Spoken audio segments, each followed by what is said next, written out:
hammers on the J's? Seriously, Marvel? Seriously? Now available on Kickstarter, John Haynes at Death's Door. The man who rules the world takes on the Greek god of death in this all-new Kickstarter exclusive John Haynes comic book. Put in your pledge and get the standard, variant, or retro covers of John Haynes at Death's Door and other great stretch goal rewards on Kickstarter today. Recently, Marvel Comics decided to publish a What If comic featuring Miles Morales as Thor. And this comic featuring Miles Morales as Thor is an insult to every foundational Black American because it perpetuates ideas that Black people are not capable of being leaders or being capable of running a kingdom. Now, as I was looking at this Miles Morales as Thor comic, I was taken back to the dark days of the 1970s when producers like Norman Lear produced shows like Good Times and The Jeffersons, because this comic basically feels like an episode of Good Times or The Jeffersons, or even worse, an episode of Different Strokes, with its paternalistic view of foundational Black Americans and the presentation of extreme racist stereotypes as related to the image of foundational Black Americans. Now, the writer of this comic isn't Black, and they go out here and present ideas that come straight out of a white supremacist imagination regarding the image of foundational Black Americans. Now, the first image we see here of your Miles Morales on the cover is extremely insulting when you scroll down to it, because they compare Asgard, a mythical realm, to Brooklyn in the darkest days of the 80s when you had graffiti all over the walls. And that's a real insult, because that's the kind of statement racists make about how Black people are incapable of taking care of a community or maintaining a community. Yes, there was art back in the 80s that was graffiti. However, the putting it on the walls of the neighborhood, that was something that was frowned upon by most members of the Black community, because this was something that was done that really destroyed the quality of life in the neighborhood.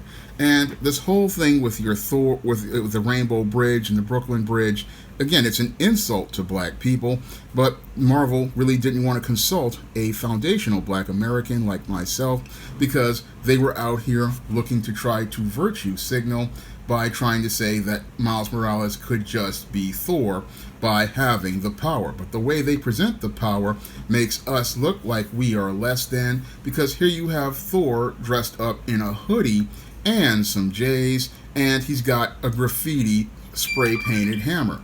That's a real insult to foundational Black Americans, because you're equating being Black with the worst parts of the ghetto and the worst parts of street life. Now, it's clear to me that the writer of this story really hasn't been out here like I have been out here over the last 25 years and have learned so much about the Black community, Black life, and the Black experience, and can show you a bigger picture of the Black community, Black life, and the Black experience. Now, this comic, I found it to be really insulting, because here you have a Miles Morales who is Thor, and they've got him dressed up in a Asgardian outfit complete with Air Jordan sneakers with hammers on it, his hair frosted blonde like Bobby Brown, and lightning bolts in his fade.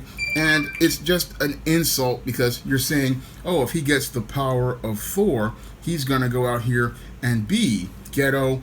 And it's a real, again, insult to Black people. Now, this version of Asgard, which is supposed to be somewhat like Brooklyn, is, as I see it, the biggest affront to the image of Black men I have ever seen. So you're basically saying Thor, who is a prince in Asgard, is going to be a prince over a ghetto if he's Black. And I take deep offense to that as the creator of John Haynes, because in my recent comic, John Haynes at Death's Door, on the splash page, like they have Miles Morales, I show you an image of a Black man who has power, and he's not seeing himself in a ghetto. Now, on the splash page where John Haynes comes into John Haynes at Death's Door, He's dressed in tailored clothes. He's standing in his penthouse, and he's looking at a tablet getting ready for his workday. And that's a big contrast to what Marvel is producing here.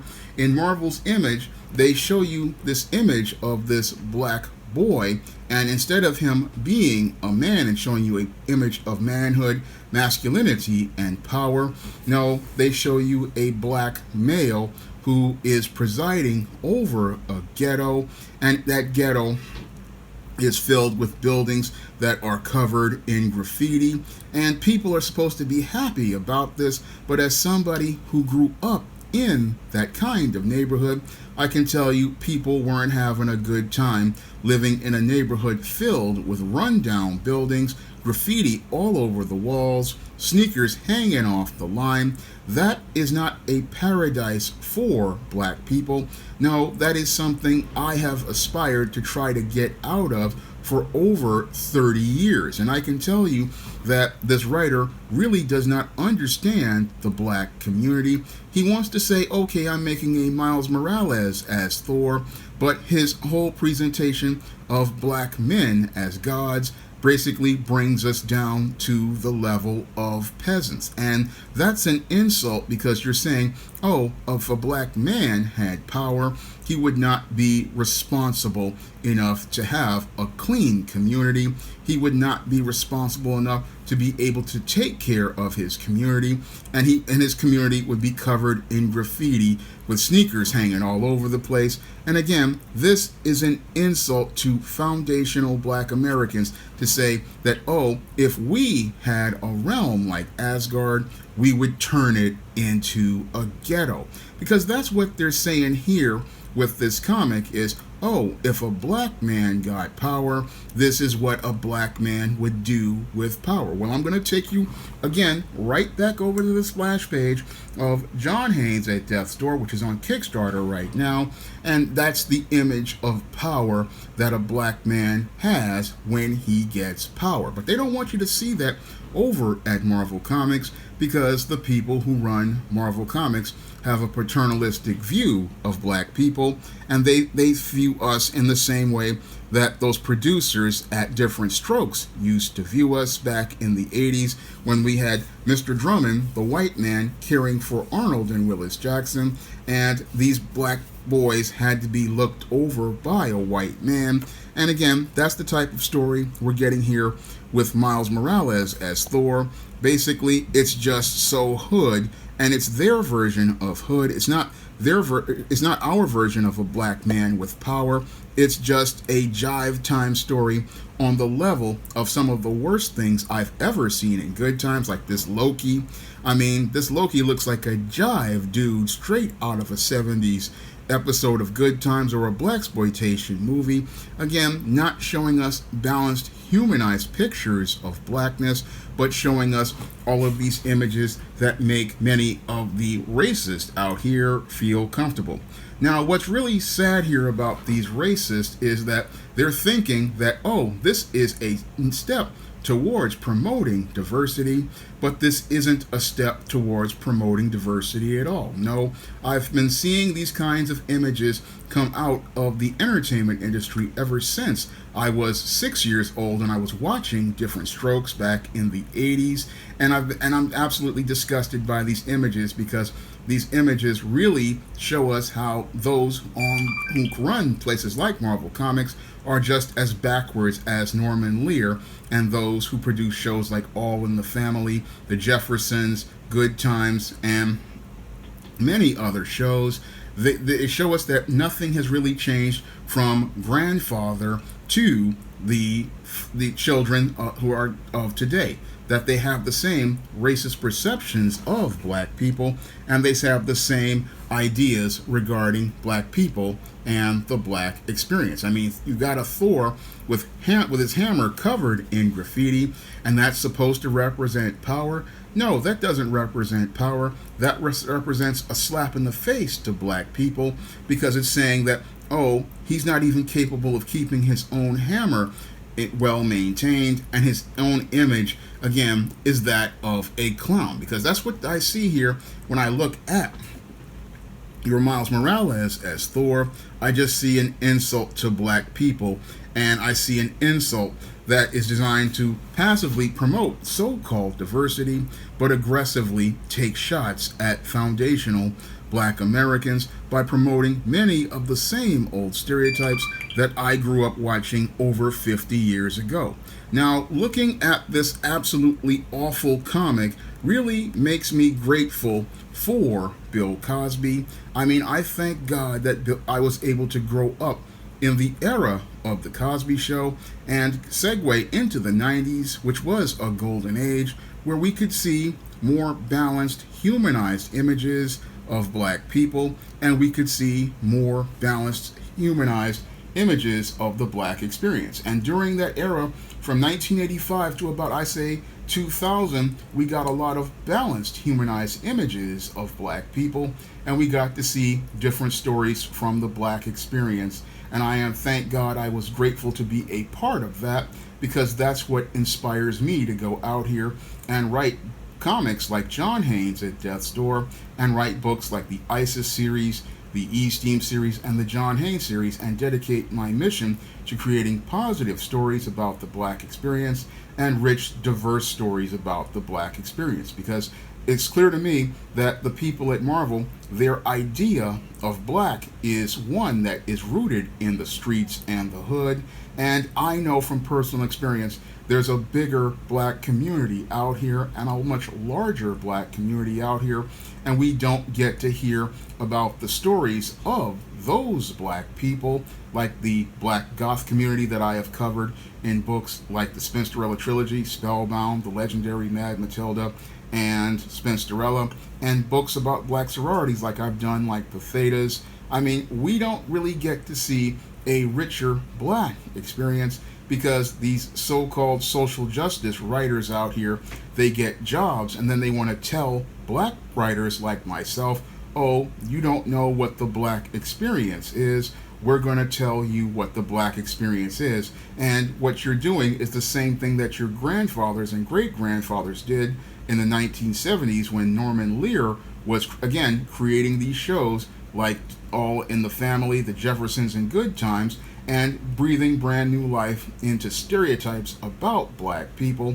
You don't want to talk to people like myself who can go out here and give you a diversity of thought as related to the black experience. No, they want to go out here and give you a black man in a Norse costume, and the Norse costume is designed to make him look as hood as possible. I mean, we've got your Miles Morales dressed as Thor, but is basically looking like he's straight out of Compton. And again, this is an insult to me, because as a New Yorker who has lived in New York for 48 years, I know that most black people, we don't want our image represented like this.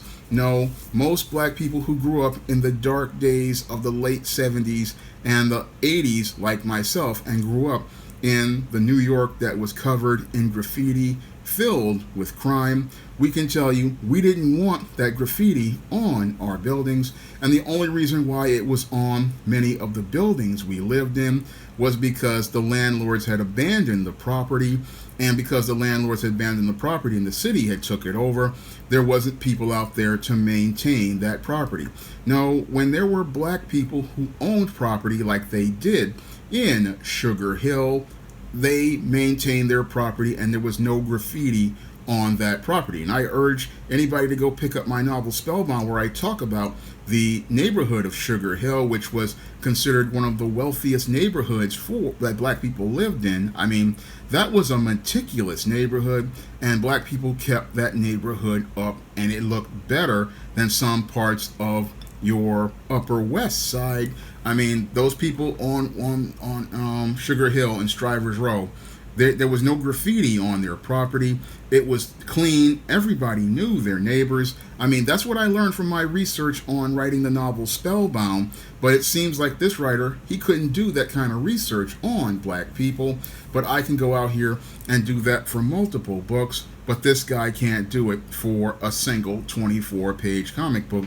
And instead of him doing research on the black community and talking to writers like myself, no, he's going to go out here and give you that hood version of Thor and then tell you it's all about diversity. Now, what's even more disturbing than these writers are the enablers, and these enablers, like many of the black nerd bootlicks, they'll sit there and say, okay, this issue of Miles Morales is fine. No, this image of Miles Morales is not fine. This comic is not something that we black people should see as acceptable.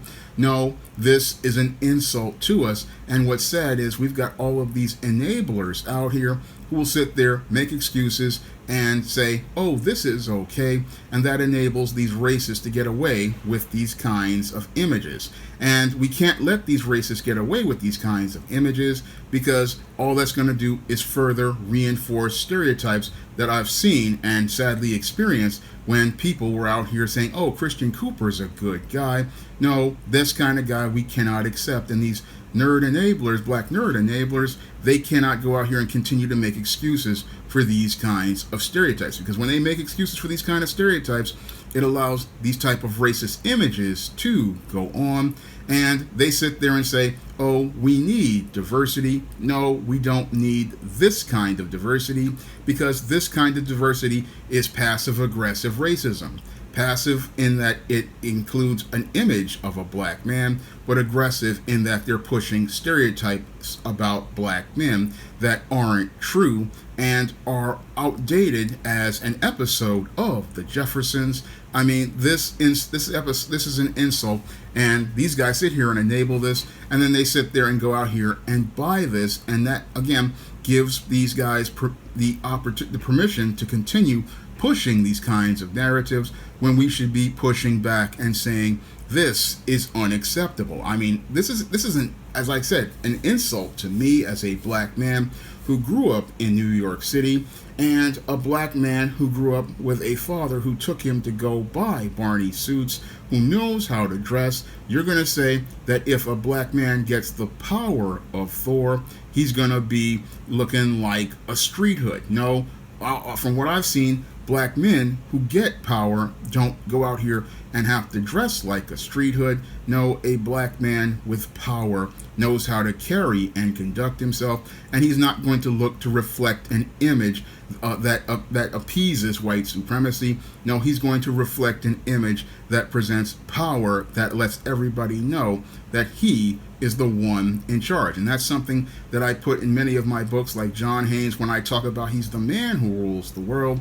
It's about him saying he has power over himself, he has power over his image, and he's going to present an image that represents power to people, because when you have power, you're not going to put on an image that makes racists feel comfortable. No, you are going to set a standard for everyone regarding how you are seen, and you're going to set a standard that lets everybody know that you are somebody who needs to be respected. Not because this Miles Morales image doesn't say power. No, the image that I present of John Haynes will show you an image of power, and that's what they don't really show you in comics, and that's why many of these comic companies are struggling right now as related to diversity, because in their efforts to promote diversity, all they're doing is promoting the same old racism, and as they promote the same old racism, all they do is perpetuate these stereotypes that are just, again, insulting to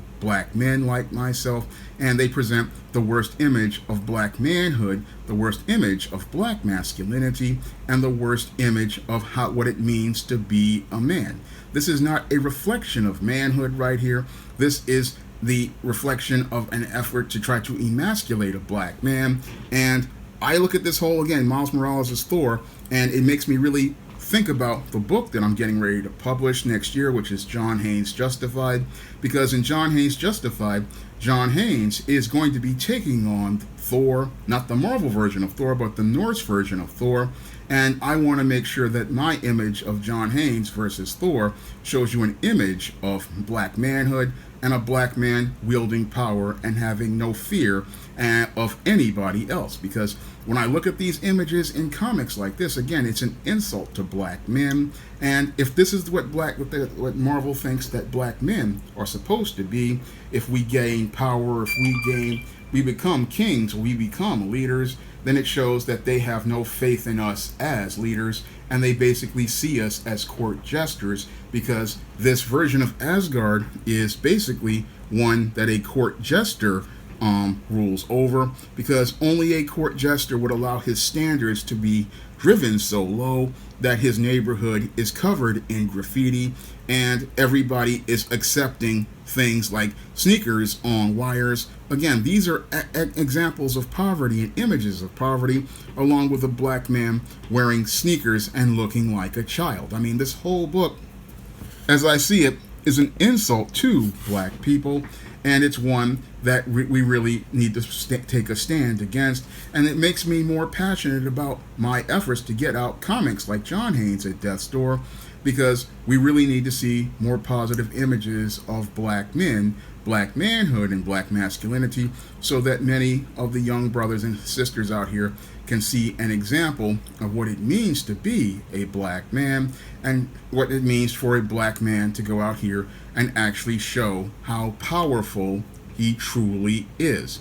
Now, my comic, John Haynes at Death's Door, is now available on Kickstarter, and that comic has been fully funded in less than 2 days. So I want to thank everybody who has put in a pledge for the John Haynes at Death's Door Kickstarter and getting it funded, because we need more positive images of black men out here like John Haynes, and I can only do that with your support. So I'm asking everybody to continue to pledge for the John Haynes at Death's Door comic, because I want to get this comic to the largest audience possible, and I want to share some fantastic stretch goals with you.